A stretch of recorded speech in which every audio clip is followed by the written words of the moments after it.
سرکار نے لعاب دہن لگایا، اللہ اللہ صدیق اکبر کا زہر ختم ہو گیا. اور جو صدیق اکبر کی اولاد ہے امام شاہ نورانی علیہ رحمت کی طرح، ان کی اب بھی ایڑی میں دل کا نشان ہوتا ہے. جو کہتے ہیں میں صدیق اکبر کی اولاد ہوں، اس کی ایڑی میں دل کا نشان دیکھ لو، پتہ لگ جائے گا یہ صدیق اکبر کا کی اولاد میں سے ہے.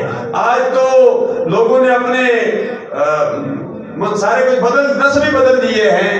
جو سید نہیں ہے وہ سید بن گئے ہیں، جو آوان نہیں ہے وہ آوان بن گئے ہیں، جو صدیقی نہیں ہے وہ صدیقے بن گئے ہیں. اپنا نسب نہیں بدلنا چاہیے.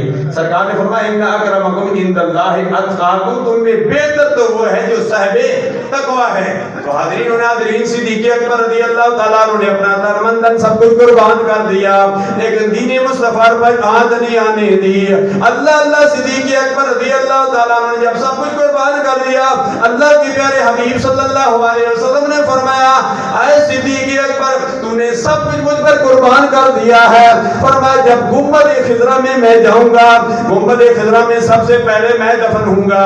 اللہ کے پیارے حبیب دفن ہوئے، اور اللہ کے پیارے حبیب صلی اللہ علیہ وسلم نے دفن ہونے کے بعد چند سالوں کے بعد، یعنی تقریباً 2.5 سال کے بعد، صدیق اکبر کو اپنے پاس بلا لیا.